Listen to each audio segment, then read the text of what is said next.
கர்த்தருடைய பரிசுத்த நாமம் ஸ்தோத்தரிக்கப்படுவதாக.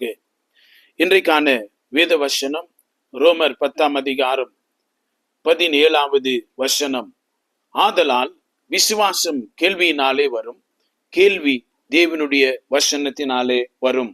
இன்றைக்கு அநேகர் எனக்கு விசுவாசம் இல்லை, என்னுடைய விசுவாசம் அதிகரிக்க வேண்டும், எனக்கு விசுவாசம் இருக்கிறதோ இல்லையே என்று சொல்லி பேசுகிற அநேகரை நாம் கேட்டுக்கொண்டிருக்கிறோம். கர்த்தருடைய பரிசுத்த நாமத்துக்கு மகிமை உண்டாவதாக. இந்த வார்த்தை சொல்லுகிறதை நாம் கூர்ந்து கவனிக்க வேண்டும். இங்கே விசுவாசம் எப்படி உருவாக்கப்படுகிறது, அல்லது ஒருவனுக்குள்ளே ஒரு ஆத்மாவுக்குள்ளே எப்படி உருவாகுகிறது என்று சொல்லப்படுகிறதை நாம் கவனிக்க வேண்டும். இந்த வசனத்தின் ஆழத்தை புரிந்து கொள்வது நமக்கு அதிகமான ஆசீர்வாதத்தை கொண்டு வரும். கர்த்தருக்கு மகிமை உண்டாவதாக. இந்த மூல பாஷைகளிலே இந்த வசனங்களையும் பதங்களையும் நாம் கூர்ந்து கவனித்தோமா என்று சொன்னால், the word, ஆங்கிலத்திலே வேர்டு என்று சொல்லப்படுகிற இந்த வார்த்தையின் பதம் 2 அர்த்தங்களிலே பயன்படுத்தப்பட்டிருக்கிறது. கிரேக்க பாஷையிலே அதை படிக்கின்ற பொழுது அதை லோகோஸ் என்றும் ரேமா என்றும் அதை நாம் பிரித்து படிக்க முடிகிறது. லோகோஸ் என்று சொன்னால் எழுதப்பட்ட ஒரு வார்த்தை. சங்கீதம் 119:89 1 பேதுரு 1:25 நாம் வாசிக்கிற பொழுது அந்த வசனங்களை நாம் இவ்விதமாய் அங்கே வாசிக்க முடியும்.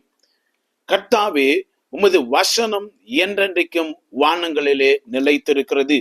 It is eternally ever unchanging word of God.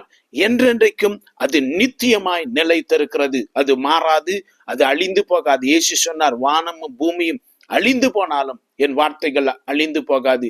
That is logos, மாறாத அந்த வார்த்தை. நாம் யோவானிலே படிக்கிற பொழுது அங்கே சொல்லப்பட்டிருக்கிறது. யோவான் 1 1வது வசனத்திலே நாம் படிக்கிற பொழுது ஆதியிலே அந்த வார்த்தை இருந்தது என்று சொல்லி நாம படிக்க முடியும். அந்த வசனம் முழுக்க சொல்லப்பட்டிருக்கிற காரியம் என்ன தெரியுமா? ஆதியிலே வார்த்தை இருந்தது, அந்த வார்த்தை தேவனிடத்தில் இருந்தது, அந்த வார்த்தை தேவனாய் இருந்தது. இந்த வார்த்தை எல்லாம் இயேசுவானவரை பற்றியே அது சொல்லுகிறது. ஆதியில இருந்த அந்த லோகோஸ், எழுதப்பட்ட அந்த வார்த்தையை அது சொல்லுகிறது. ஆனால் கடைசியிலே என்ன ஆனது? அந்த எழுதப்பட்ட வார்த்தையானவர் குமாரனாய் அவர் வெளிப்பட்டார்.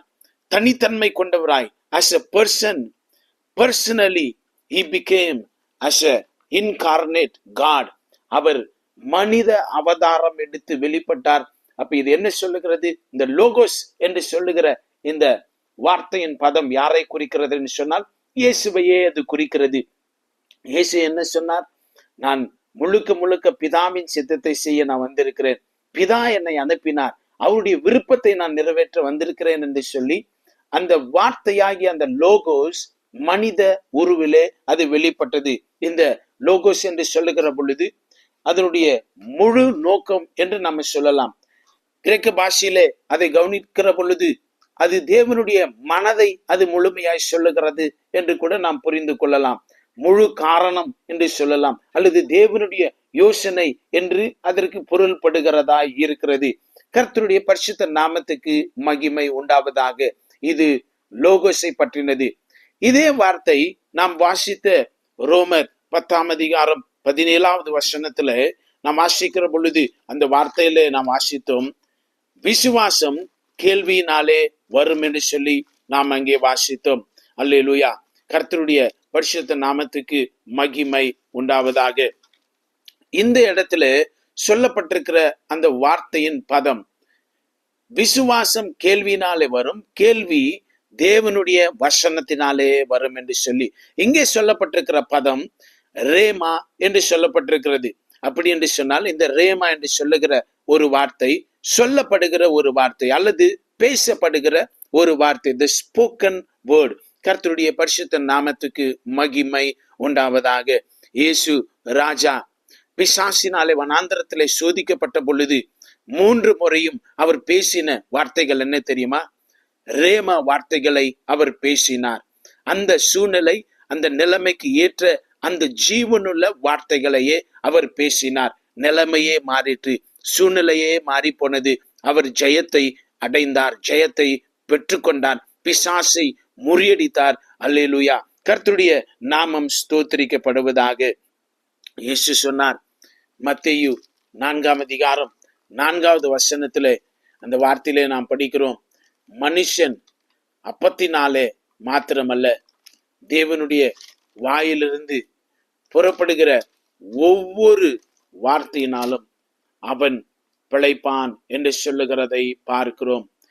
தேவனுடைய வாயிலிருந்து புறப்படுகிற அந்த வார்த்தை ரேமா, the spoken word, அந்த வார்த்தையினுடைய கவனத்திற்கு நம்முடைய மனதை திருப்ப வேண்டும். கர்த்தருடைய பிள்ளைகளே, இன்னைக்கு அநேகம் நம்ம நினைத்து கொண்டிருக்கிறோம், நான் டெய்லியும் பைபிள் படிக்கிறேன், அதை நாம் கடமைக்காய் செய்கிறோமா, நிர்பந்தத்தினாலே செய்கிறோமா? அது சர்ச்சில் சபையில நம்மை கேட்டால் நம்ம என்ன சொல்வது? இல்லை, யாராவது தெரிந்தவர்கள் இன்றைக்கு பைபிள் படித்தீர்களா என்று சொல்லி கேட்டால் சொல்வதற்காக வேண்டி நாம படிக்கிறோமா? இங்கே சொல்லப்பட்டிருக்கிறது, நம் கடமைக்காக, நிர்பந்தத்துக்காக, கட்டாயத்தினால நாம் அதை செய்கிற பொழுது you don't receive anything out of it. இந்த ரேமா வார்த்தைகள் நீங்கள் பெற்றுக்கொள்ள வேண்டியது அவசியமா இருக்கிறது. நான் என்ன சொல்றேன்னா, நீங்க சாதாரணமா வேதத்தை வாசிக்கிறத விட்டுட்டு விசுவாசம் நிறைந்தவர்களாய், பரிசுத்த ஆவியானுடைய வல்லமையின் பிரசன்னத்திலே மறைக்கப்பட்டவர்களாய், ஒரு வசனம், ஒரு வார்த்தை உங்களை கரெக்டா உங்களுடைய மனதை திறந்து பரிசுத்த ஆவியானவர் அதில் இருக்கிற ரகசியத்தை, மறைபொருளை, இந்த வார்த்தை, இந்த வசனம் உங்க கூட பேசுவாரு பாருங்க, உங்க கூட இடைப்படுவாரு பாருங்க. உங்களுடைய உள் மனதில் தேவனாகி கர்த்தர் இடைப்பட்டு அந்த காரியங்களை உணர்த்தி பேசுவாரு பாருங்க. That is rhema. You need to receive it every day. ஒவ்வொரு நாளும் அந்த ரேமா வசனங்களை, வார்த்தைகளை நீ பெற்றுக்கொள்ள வேண்டும். எவ்வளவு முக்கியமானது பாருங்க. நம்ம நினைக்கிறோம் பைபிள் இன்னைக்கு படிச்சுட்டோம், பரவாயில்ல, ஓகே என்று சொல்லி. இல்ல, you need the word of God every day, the rhema word from God, the revelation word from God. உனக்கு அந்த வார்த்தை வேணும். நினைச்சு பாருங்க, ஒரு 5 நாளைக்கு ஒரு ஆள் சாப்பிடலன்னா நிலைமை என்ன ஆகும் என்று சொல்லி. அதே போல if you don't receive the rhema word every day, தேவனிடத்திலிருந்து வார்த்தை நீங்க பெற்றுக்கொள்ளாட்டி, ஒரு மேல் மேய்ச்சல் மாதிரி நான் பைபிளை படிச்சுட்டு நம்ம திருப்தி படுத்திக் கொள்ளுகிறோமா? You want to be a successful Christian, you want to be a victorious Christian, you want to be a witnessing Christian, நீங்க ஜெயங்கொள்ளுகிற ஒரு தேவனுடைய பிள்ளையாய், நீ சாட்சியாய் இருக்கிற ஒரு தேவனுடைய பிள்ளையாய் இருக்க விரும்புறீங்களா? then you need a rhema word in your life. உடைய வாழ்க்கையில இந்த ரேமா வார்த்தைகள் உனக்கு வேண்டும். மேலோட்டமா பைபிளை படித்து கடந்து போகாதீர்கள். விசுவாசத்துல நிறைந்தவர்களை பரிசுத்த ஆவியானவர் உங்களோடு இடைப்படட்டும். பரிசுத்த ஆவியானவரே, என்னை மனதையும் கண்களையும் திறங்க என்று சொல்லி கூப்பிடுங்கள், கேளுங்கள். இந்த ரேமா வார்த்தையை பெற்றுக்கொண்டு ஜெயமான நடை போடுங்கள். தேவனுடைய பலத்திலே வாழுங்கள். கண்களை மூடி செபிக்கலாம். பரிசுத்தரும் மீட்புறமான வல்லமையுள்ள தேவனை, அழிந்து போகாத நம்முடைய வார்த்தைகளுக்காய் ஸ்தோத்திரம். இந்த நாளிலும் இந்த வார்த்தைகளை கேட்டுக்கொண்டவருடைய பிள்ளைகளுடைய வாழ்க்கையில இந்த ரேமா வார்த்தைகள் ஆண்டவரே இவர்களுடைய கடந்து போய் பேச வேண்டுமாய், நீர் வெளிப்பட வேண்டுமாய் நாங்கள் செபிக்கிறோம் ஐயா. நாங்கள் ஏதோ கடமைக்காக ஆண்டவரே வசனங்களை படித்து கொண்டு காலத்தை கழிப்பதல்ல, உம்முடைய வழிகளிலும் உம்முடைய சத்தத்தையும் உம்முடைய சத்தத்தையும் உம்முடைய உபதேசத்தையும் ஆண்டவரே அந்த வெளிப்பாடுகளில் நாங்கள் அனுதினமும் கண்டு கொள்ள நம்முடைய பிள்ளைகள் ஒவ்வொருவருக்கும் கிருபை செய்வீராக ராஜா. பரிசுத்த ஆவியானுடைய ஆளுகைக்கும் அதிகாரத்துக்கும் எங்களை ஒப்பு கொடுக்கிறோம். இயேசுவின் நாமத்துடைய அதிகாரத்துக்கு எங்களை ஒப்பு கொடுக்கிறோம். எல்லா கனத்தையும் மகிமையும் நீர் எடுத்துக்கொண்டோம். இயேசுவின் நாமத்தில் செபிக்கிறோம் பிதாவே. ஆமென். God bless you.